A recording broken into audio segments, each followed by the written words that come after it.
Hello, and for anybody who happens to come across this is what I think is probably going to be the worst video I ever do because it's the first one. And so I just wanted to welcome anybody who's watching to Kaylee Draws, and I am Kaylee, and I just wanted to um, get started right away so that you don't have to sit there and stare at a blank screen, and then I will talk a little bit more about what it is that I'm doing. So I've got a picture here that I've already sketched out. I've actually already practiced it. So all I'm going to do at this point is I'm going to start um, getting all the color laid down and the picture filled in. So this is a cat with an octopus plushie. So the first thing I want to do is separate the cat and the octopus from the background. So I'm just going to start drawing some white color here. If you're wondering what app this is that I'm using, it's actually, I have an iPad with a pencil, and the app is called Procreate. There's a link to how you can get the app on my channel. I'm not sponsored, so it's not anything that I'm doing because they're paying me. It's just my favorite art app. So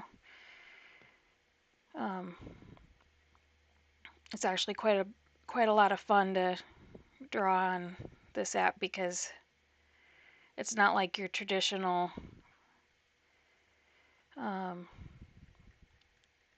what's that? Photoshop. Yep, Photoshop. It's not like Photoshop where you're, I don't know, it just feels different. I haven't used Photoshop in a long time. On the PC, I use a program called Manga Studio, which has got some similarities to Photoshop. I just don't like it as much as this app because there's just something, should I use the word buttery? It just feels more like real media using this app, Procreate. So I just like using this better. So what I'm trying to do here is just in a real chunky way put down all of the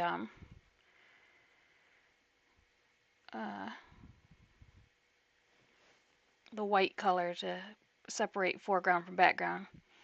And one thing I could have done if I had wanted to was to just block it out using a fill tool like you might in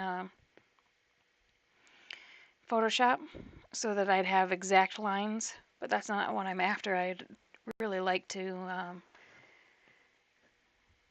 get have it be a little messy because that gives it a lot of character when you're done. But I did need to have I didn't want to have a white background. I wanted to have a color for the background. And so I needed to have the white here as a, like the backdrop behind the rest of the picture. So just going to go through and there we go.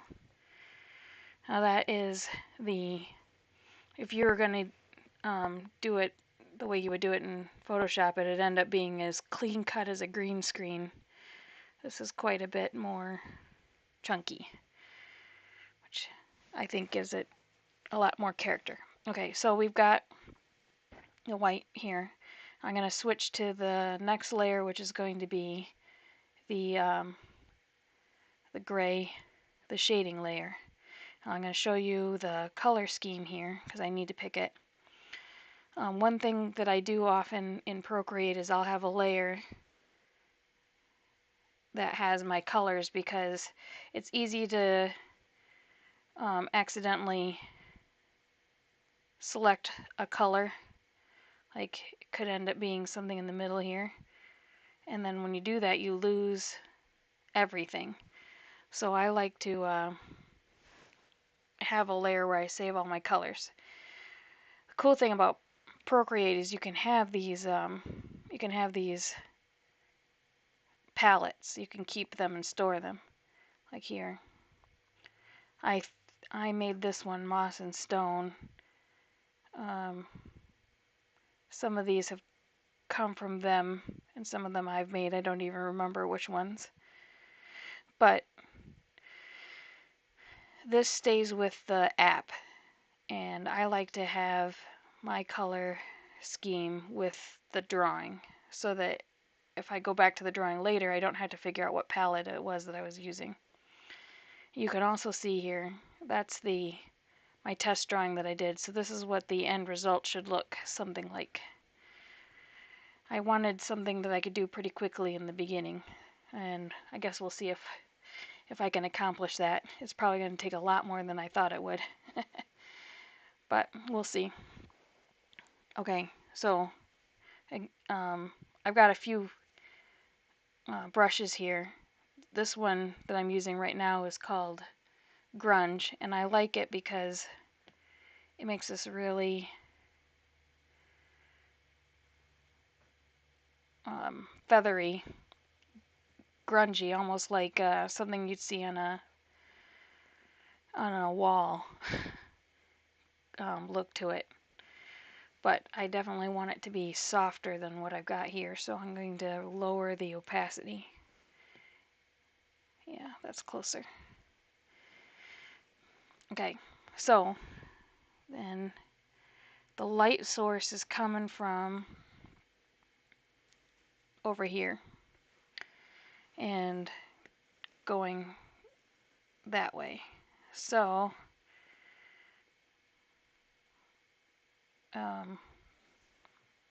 got to get the back sides of the paws. This really is not this is just a shading layer is what I'm doing here. We're just gonna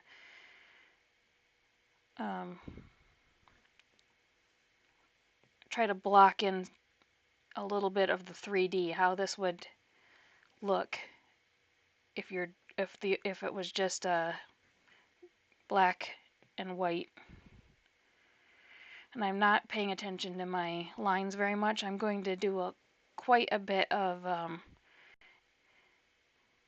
smudging and erasing here before this is done. In my test picture, I've got I've got a copy of my test picture up in front of me so I can remember where I put all the shadows at. It's just making it a little easier. I already had this figured out once. I don't need to do it again, right? Because it's actually can be quite difficult because you have to think of all of this as the 3D. What's going to get a light, what's going to get a shadow like, and how deep is that shadow going to be? Because technically, this over here, I didn't paint that, and the other one is dark, but you know, that's on the opposite side. It should be a little darker. So should this. So you have to figure out where all of your shadows are. There's usually a shadow in all creatures that have a nose. There's going to be some kind of a shadow right there and right in the eyes. Now, obviously it's not shaped like that, but the first thing you want to do is get the areas where there is going to be a shadow figured out, and then you can trim it. And so one thing that I've learned when I do this is I don't want to paint in the lines. I don't start off exactly where the line, inside the lines. I go back and I trim it to what I want.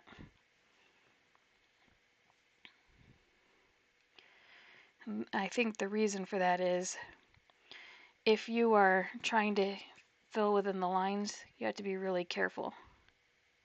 So I'd have to make the brush smaller so that I could fit here. But then, just by necessity, I'm following this curve exactly. But that's not how the shape goes. the shape is more like, this is flat here. So this allows me to run over the edge, and then I come back with the eraser later, because that's a much more natural way to do that shape than just starting off with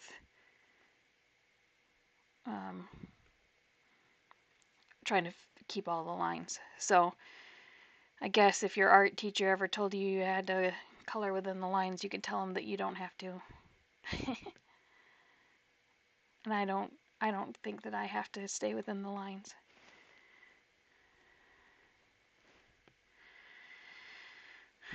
Okay, so that's the initial set of color here. So I'm going to come back, and first thing I want to do is erase a little bit.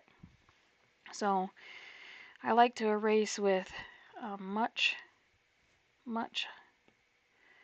lighter. This slider is the opacity, so you're not taking off. If I was to do this, it cuts a very clean edge. But if you go down to a low opacity here, you get to, it's almost like an airbrush that you would get in Photoshop, but that's not, it doesn't work exactly like the airbrush. But it's the same concept. You have to, you've got your pressure sensitivity here, and then you get an option to trim it back. And then here I think I need to be a little more aggressive. There.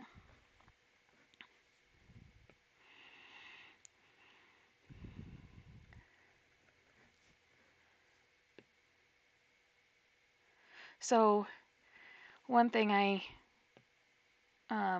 when I was a kid, I went to, I think it was an art fair or something. I remember it being in our elementary school gym. There was a lady who was doing a horse picture. So I was probably 6 or 7, something like that. And she was doing this beautiful sketch of a horse picture, or of a horse. And I saw her draw with her pencil this thick area and then immediately erase part of it. And that stuck with me, that she did that, because I was like, why would you draw it and then erase it? Isn't that inefficient? Now, I've never taken professional art classes other than, school art. But I have practiced myself, and I've watched other people work. And all through those years, that's just stuck with me, that she chose to draw and then erase over the stuff that she just drew. And one thing is that I'm actually an engineer. That's what my daytime job is. And sorry about that, Discord.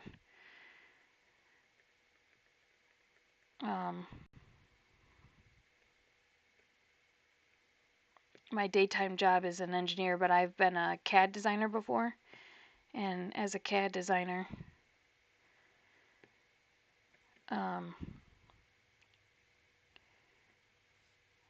we would make shapes by making a positive shape and then cutting away from it. So I learned how to think that way, that one of the ways you can make a shape is you make, like we might make I'll just show you here. I might make a triangle, and then, cut a circle. And so then you end up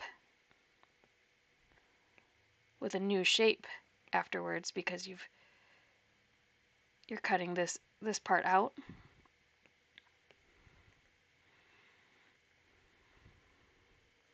It's like having a slice of watermelon that you took a bite out of. This is actually much easier to draw in CAD than to draw the triangle with the round out. So it makes sense to me to think that way, is what I'm saying. Okay.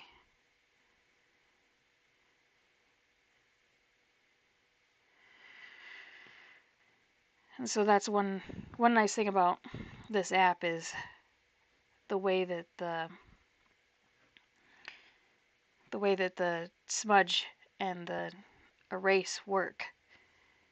They use the exact same brush set. As I'm using grunge for erase, and I'm using grunge for the paint. They work similar.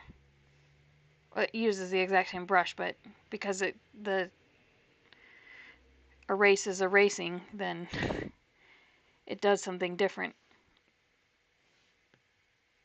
So,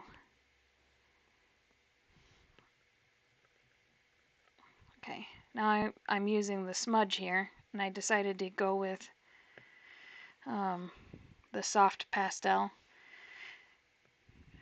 It is just smoothing out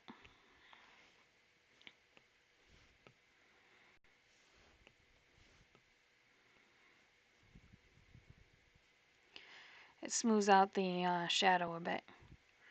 There's a little bit too much grunge. We want to dial it back. Okay, so that's this tail. I'm going to, oops, bigger.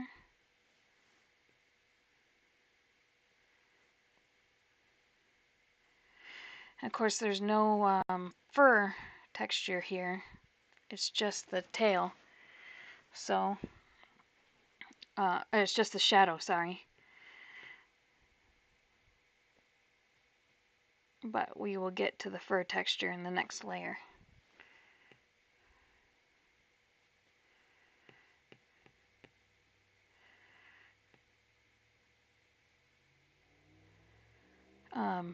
One thing that I did when I did this picture for my test is a lot of it's starting off with this blocking out of the shadows. I don't always do that when I do pictures. It worked out well for this one because I was originally thinking of it as a sketch, and I liked how it looked, so I decided to do that. Now, I've never really studied the Renaissance painters, the masters, any more than anybody else did in school. But I have heard that one thing that they did when they did their paintings was they do like their version of a grayscale where it's just the light and the shadow, just study of where do I want to put my darks, where do I want to put my lights in my picture. And so it's not at all surprising to find out that that worked well, because it worked well for them. So should work well for us mortals that are trying to do it, right?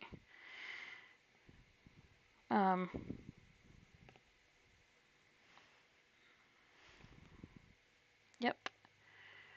So hopefully here I'll get my my rhythm going a little better, because I'm taking a little longer on the shadows than I was wanting to. Still got a lot more painting to do. The whole point here was for it to be quick.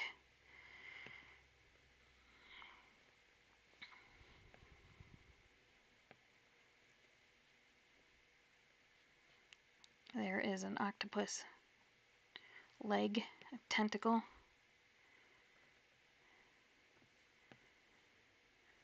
This gets really dark here. The cat's shoulder. So it's going to come up here. You should be able to see the high point, and then how it just rolls over the edge like that. That's how you know you've got it. Gotta clean that up a bit. Okay. Now this one,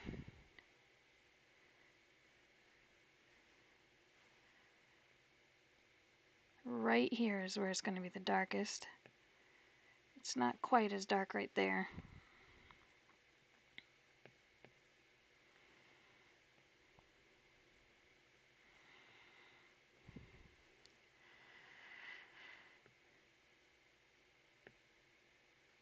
There we go. Smooth that out a bit.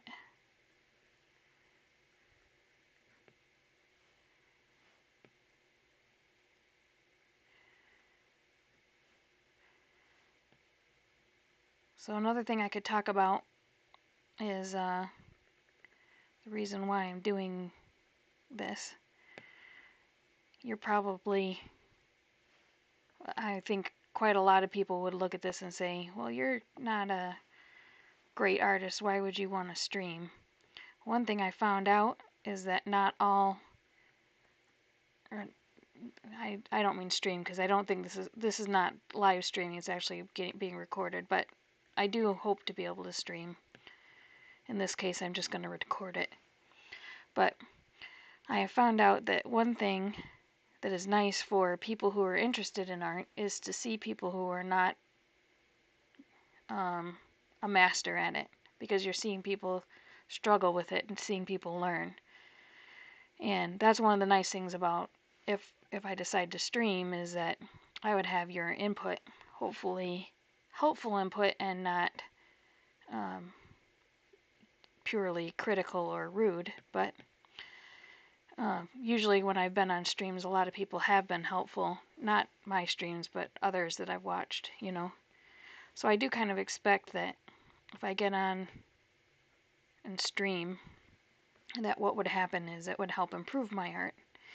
And also, if you happen to be watching and you're interested in being an artist, you could see not just what I do, why I do it, because I'm talking about it, but also you might be able to get some encouragement for your own art, some ideas, some encouragement. And also, if you're seeing somebody who isn't a master, isn't a professional at it, I don't get paid to do this. Like I said, I'm an engineer. Then you have that encouragement that maybe it's something that you could put some time into and learn a craft and be able to, you know, have that encouragement that you're still, even if you're not getting paid, even if it's not your profession, there's still reason to do it. There's still some benefit that you can get out of it. So all of those things sound good to me. I'm interested in any of those. And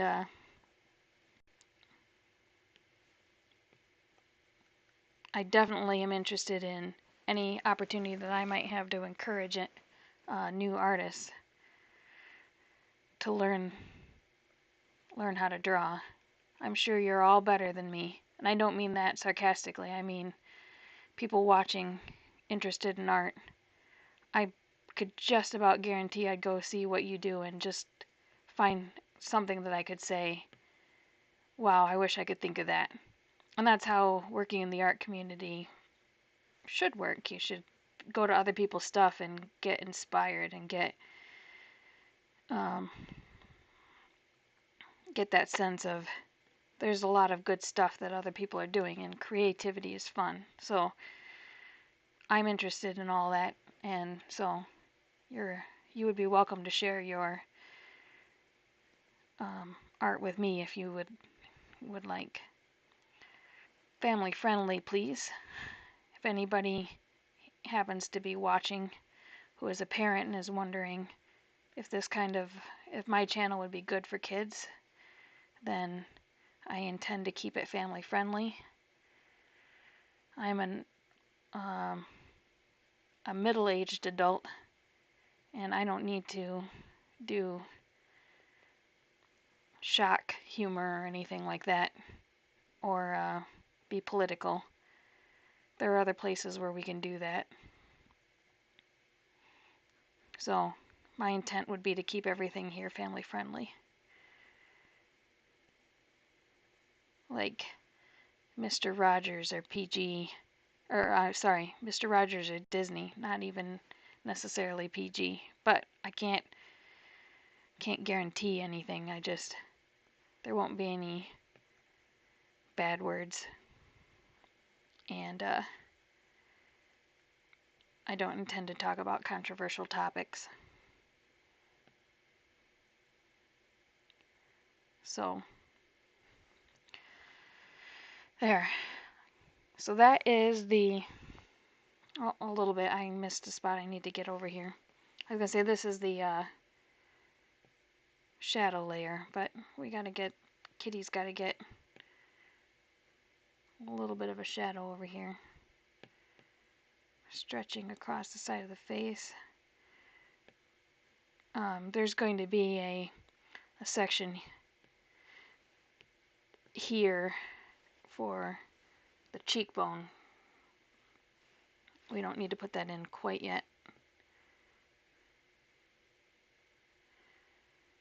There.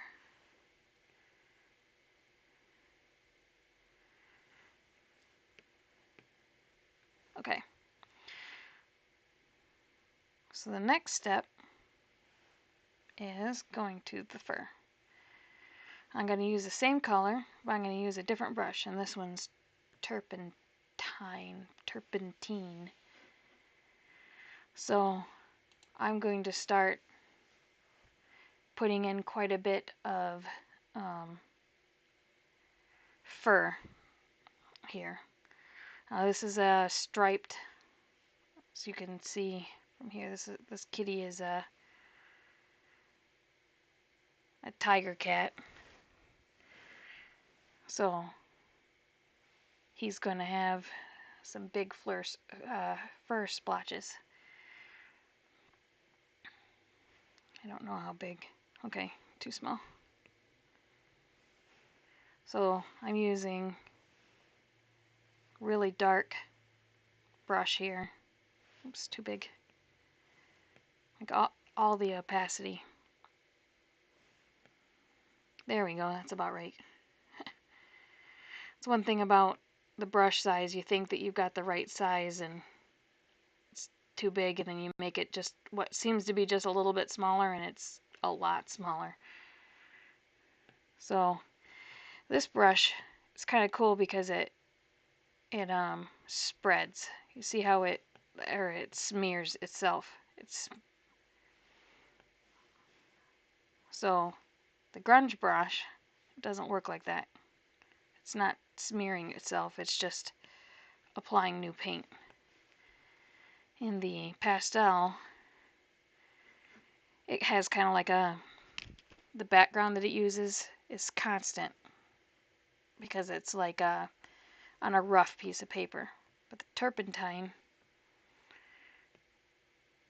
has this greasiness to it. Now, I haven't researched I have done my own custom brushes in Procreate. I haven't done a lot of research on it though, so I can't exactly tell you the mechanic that they put in their app that allows that. But that's one of the things that works really well about this program is the way some of the brushes are just like normal, and then other of them have something different, that like a different way that they work. So you just try a bunch of different ones until you get the one that works for what you need at the time. So there's a lot of experimentation that you do until you find what you are looking for the look that you're going for. But it's not just like when I first learned to do digital art.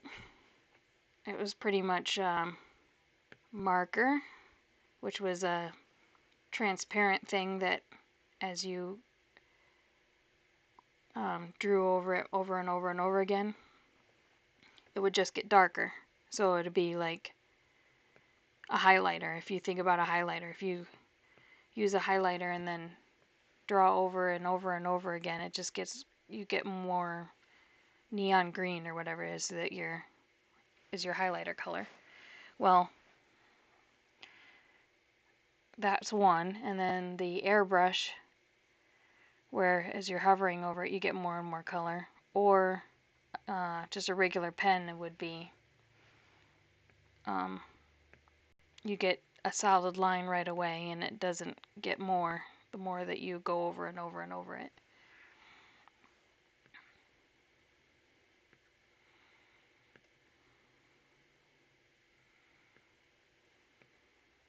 There's the fur on the tail.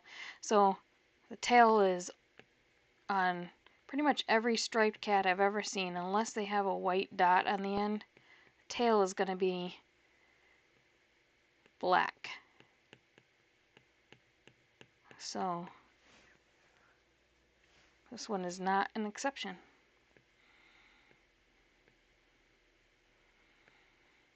And we're making this messy just like I did on the other ones, because I'm going to come back and smudge it too, just like I did on the others.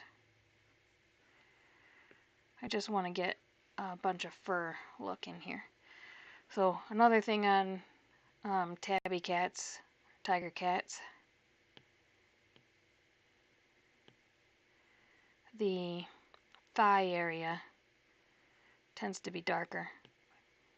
So, you know, the more like the black hairs are on it by your thigh and your hindquarters. So I want this to look like dark fur, even though it's actually quite a bit lit by the light source. It's got dark fur. So that's a little tough in something that's mostly grayscale. A picture that like this is mostly grayscale, because you can't. My shadow color is the exact same color as my fur color, but because the shadow is a different brush, it looks a little different. There's the top of the foot. There's the little bean toes. So that's the foot pads at the bottom of the cat feet. There'll be a little bit of that too here. Okay. So there's most of the black for the cat. And then I'm going to smudge it a bit.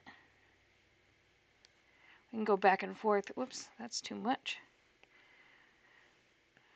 We can go back and forth between the paint and the smudge at this point until I get the look that I'm after. It's supposed to look like, you know, the tabby stripes. There needs to be quite a bit of brushiness to it. And on the nose, all of the fur on the nose is smaller, so you don't use the really big fur brush, because then you don't have the smaller hairs. If you ever look at a cat's nose, you'll see that the hairs on there are not. It's not as fluffy, you know.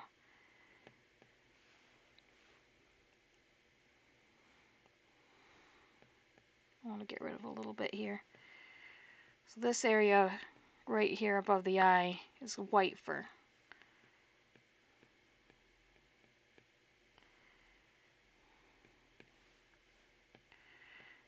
Well, one thing that you think would be pretty intuitive, but you have to remember to do it, is think where the direction of the fur goes. So if you're doing a picture like this yourself, and you think, oh, I have this big area up here that I need to block out, and you just come in here with your brush and you just go like sideways like this. Of course I'm erasing, but you know, if you're using your brush, it will not ever look right. Because that's not the direction that the fur goes. You have to simulate the actual direction that the fur would be going. And yes, I'm trying to make this fluffy on the top and look like it would.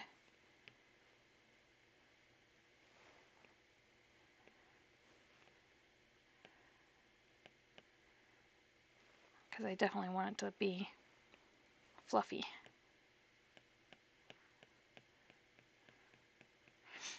If you're if you have seen the movie Lion King, think about the spot in the beginning when Simba's a baby cat and he's got those little tufts of fur on the top of his little kitten head. That's what I was going for there. Going fur. So this is the inside of the ear is going to be in shadow here. I'm going to eventually put some pink for the inside of the ear and some white stripes too for light colored hairs. But we want to have these sweep out here. Erase that.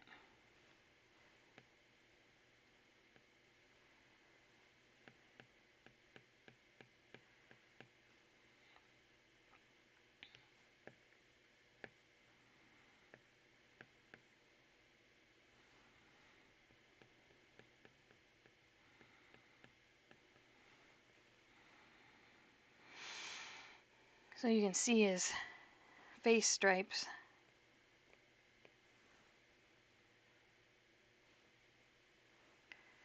So this is a little bit too much, not enough space between the stripes. Oh, I come back through with the eraser. There we go. Now we're leaving the octopus alone. My thought on the plushie is that it's like maybe like a flannel or a fur fabric. Not a fur fabric, more like a felt fabric. It is not a furry type fabric. So the octopus is not going to have big floofy brush strokes, and that way you can tell that there's not the same texture. Oops.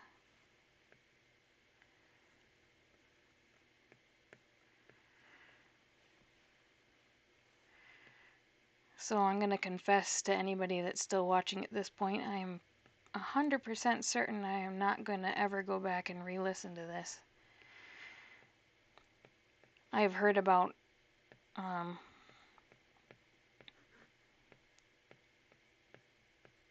like other people that have made content just can't listen to their own stuff. So I will say, I will apologize right now if you listen to it and you're like, what are you thinking?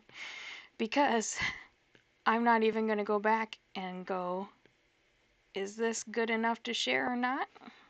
I'm going to let you guys decide. And I'm okay either way. I'm getting a lot of enjoyment out of just drawing. I think it's a weird spot to be in where I'm like, well, I'm making all this content, but I'm not even going to go ever review it. I tend to be the kind of person that overthinks quite a bit, so it's probably not any better for me to go listen to it again and go, there's 1,000,001 things that I could have done different.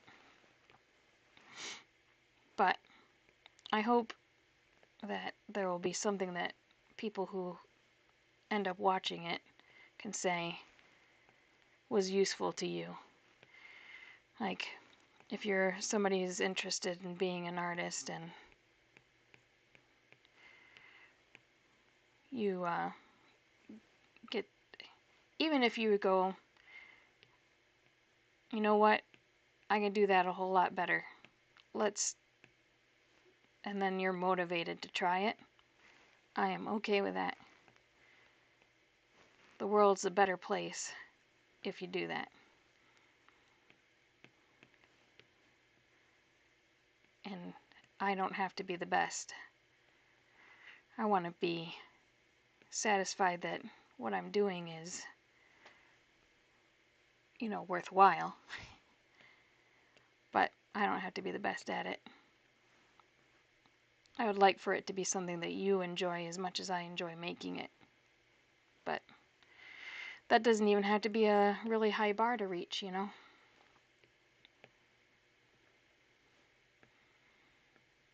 Okay, I think this is good for stripes. So the next layer that I'm going to do is the layer that's got the colors in it. So first thing I need is the color for the octopus.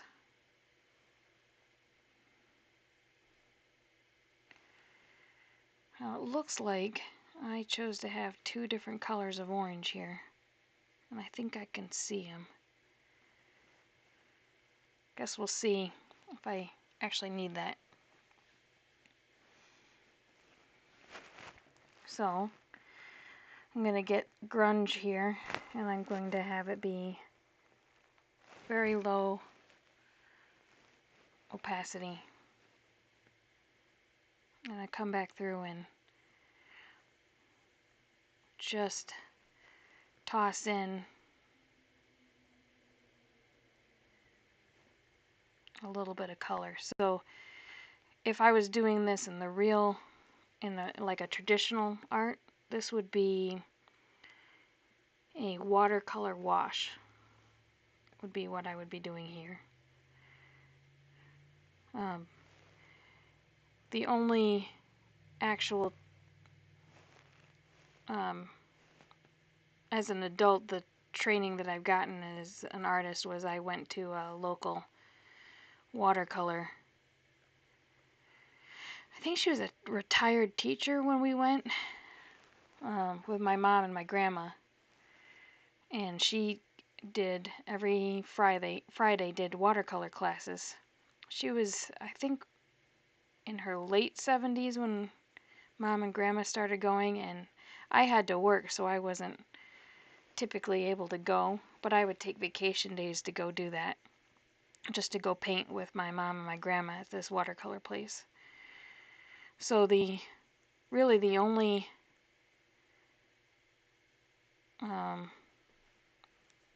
training I've had for traditional art was this watercolor, and watercolor is kind of a weird beast compared to other painting that you could do, because watercolor itself is only it's not opaque. So it's like I was talking earlier about the highlighter. You don't go straight to a crayon where you've got this big thick thing of color that you've put down. You've got just this transparent, almost even see-through depending on the color. And watercolor, when it dries, gets pale. So it's harder to have vibrant color when you're doing paintings with that, as opposed to acrylic or oil paint. Plus, a wash is how you typically start it, which means you've got a lot of water on your brush, more water than paint, and everything goes everywhere. You end up with this big wet pool of paint on your canvas, on your paper. That's what it's called. And you have to wait for it to dry. So, because if you try to put another layer on, it'll just blend with it. There's the first set of color on the octopus. Now, it doesn't have to be I didn't spend a lot of time on that. I was just, like I was saying with the watercolor wash, you know, I've already got the white. So now I'm going to darken a few areas. Anyway. Oh, that's why it wasn't working. With, I think what they were saying was, with watercolor, it's not as popular. It hasn't been for a while. Most of the masters painted, the Renaissance masters would paint with oil.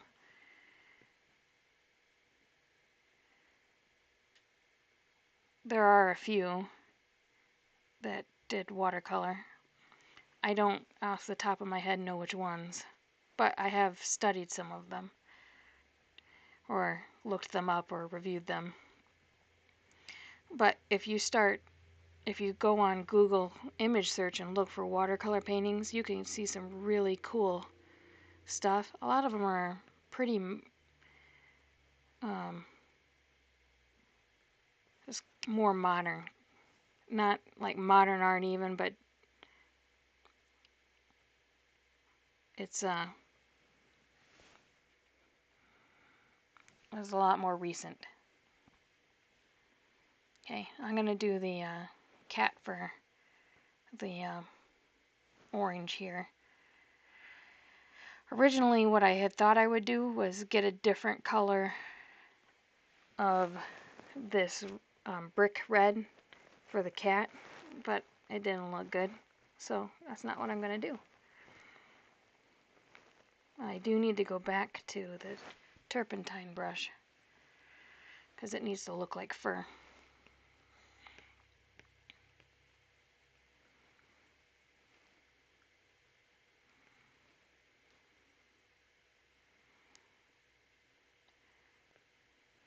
Anyway, if anybody is interested in painting traditional media painting, not even digital, watercolor is a good thing to get into.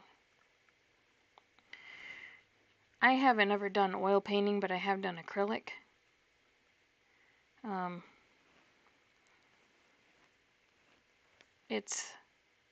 They're completely different techniques that you use. Right down to with acrylic, you start with the darkest that you have, and you move up to the light because you would put your white color over top of your darks. You can get the white to be opaque enough to stand on top of a dark and not show that through. With watercolor, the rule that we had was the whitest of white is blank paper. You can't get it. As soon as you put any amount of paint on it, you're never going to get out snow white, bright white, any other kind of white. You're not going to be able to get it white again. So for example, this part of the paw, if I wanted that to be bright white, it'd have to be blank paper. It wouldn't work otherwise. So you have to start with blocking off the areas of white that you want to have. Of course, when you're doing digital art, you don't have these constraints. I just throw the color down wherever I feel like it, and if I don't like it, I can erase it. So that's one thing where if you're somebody that does both digital and traditional, sometimes digital feels a bit like cheating. Like, I can just go back and erase. There's still quite a bit of strategy involved, though. You can go back and erase, but you might have to essentially start over depending on how far you went, you know. So there's quite a bit of the brown color, the sandy color fur in this area here.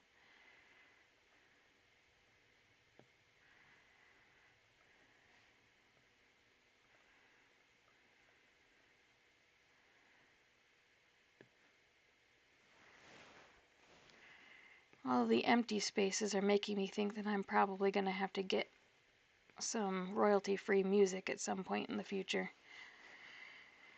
I'm sure you guys are going, why the empty space?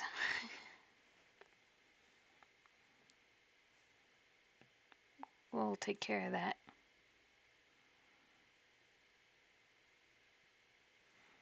Okay, so that didn't take too long. Next step is the little pink nose.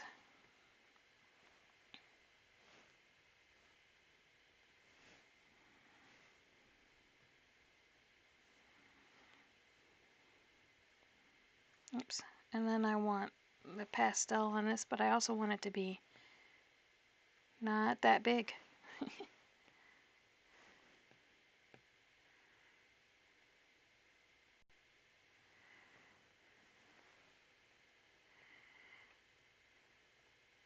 It's the outer tip of the ear here. Get some pink in it, and just a little bit in the ear. You don't want it to be too much.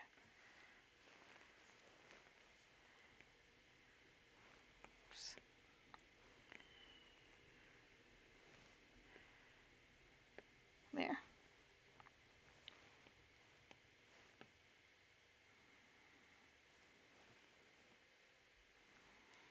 Okay, so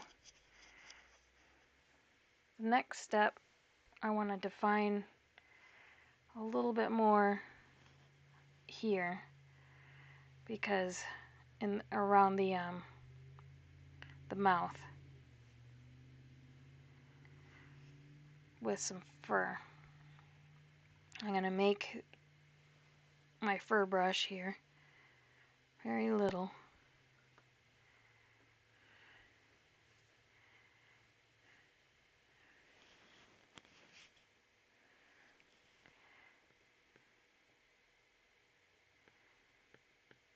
Look closely at the way a cat,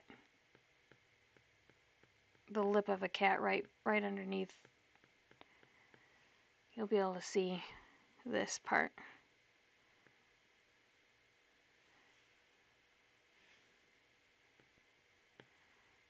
And then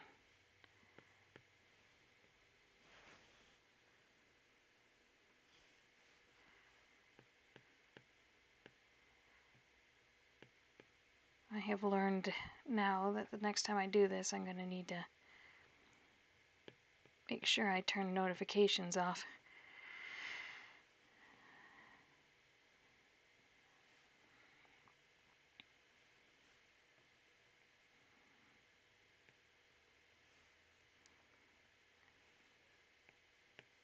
Okay. I want this to be a little bit bigger here, because this is a little bit more shadow. It's not in the right layer for it, but I think it'll look just fine. It's the same color.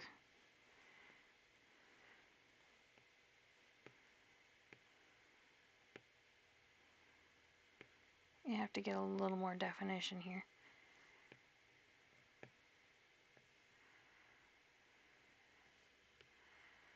Okay, then the next one, I'm going to have a very, very tiny, but it's going to be all the way up. And this is those little dots. Oops. The little dots indicating where the whiskers come out.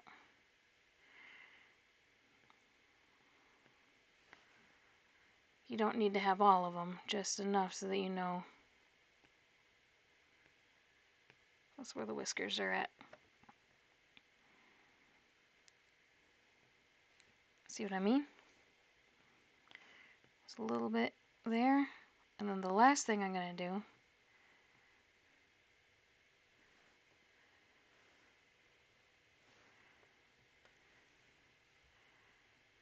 right here on the top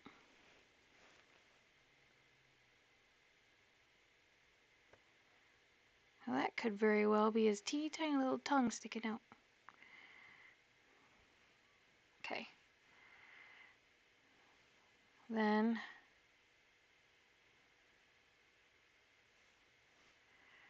next thing is I want to put in some white whiskers. I gotta get the white color back.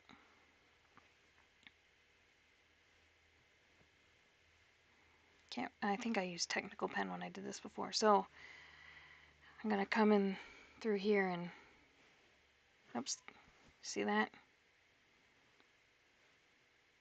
Accidentally got the color again. Okay.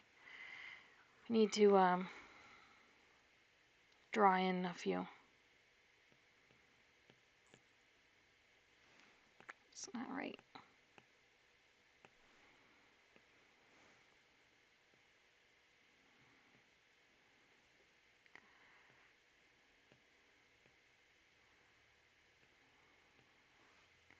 Now I'm gonna go back and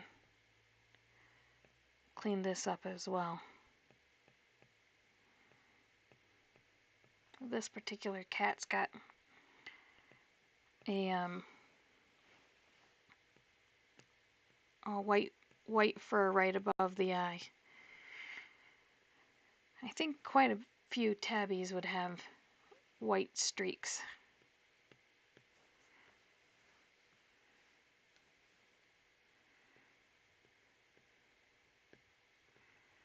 There's some whiskers in the ear. You can put whiskers across the face like that.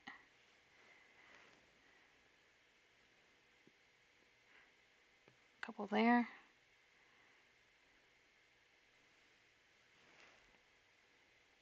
Small. And just gonna blend it a little bit, probably a little bit more than that.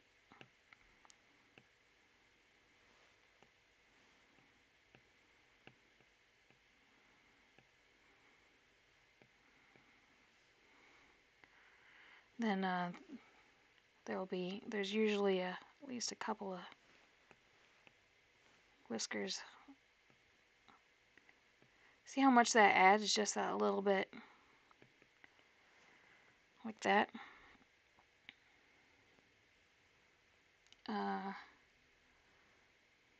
think that's enough for the cat's face there. I'm gonna come back through and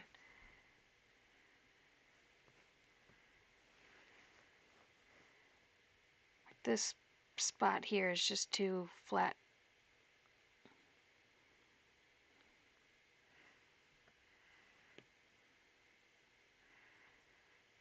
So one of the nice things about this app is it's really easy to make a lot of texture, and I wanted to make sure that I had it.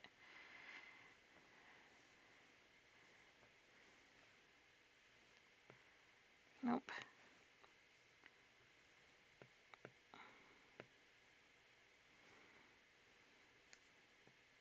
Okay. The last thing I want to do is I'm going to say fake in a background. And you can see it on my test picture here. I didn't even draw it. There's it looks like some curtains and then the floor. But it's so minimal, like abstract, that you don't even, it's just a suggestion of what the background is. So I'm using the grunge brush again. I'm going to come around here and then some vertical lines. So this is the like a drape or something, curtain. And that is a lot more dark than it will be when we're done. So then get the grunge here and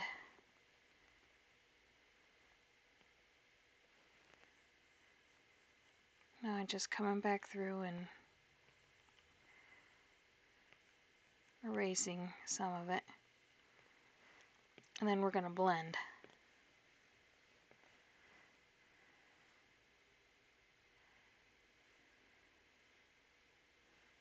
see if this works. Want a big blend.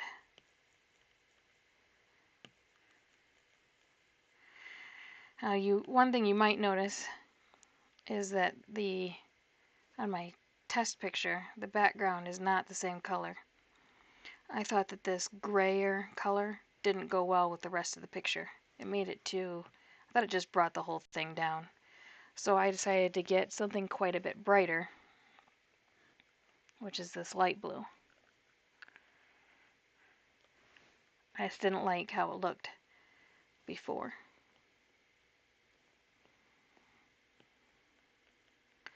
I definitely like this better.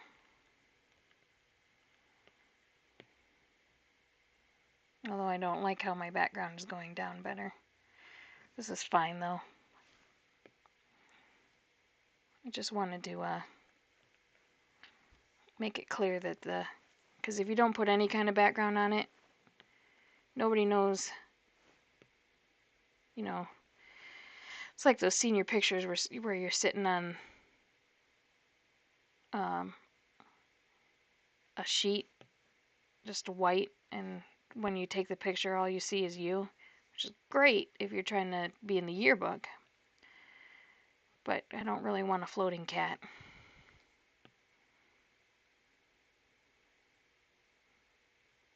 Maybe an octopus when it's in the water, but okay. I'm going to smudge that out. This is the shadows. Too much.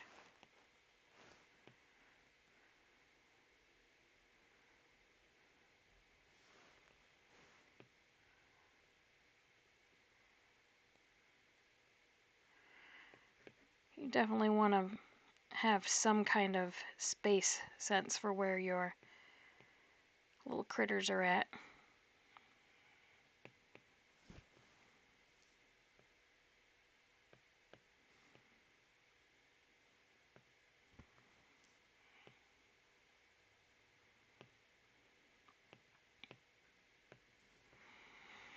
No, I could do it hundreds of times and I'd always come up with something different. This is definitely different than what I had before. But it started with a good sketch, and next thing I'm going to do, doesn't matter whether you like it or don't like it, you should definitely sign it. So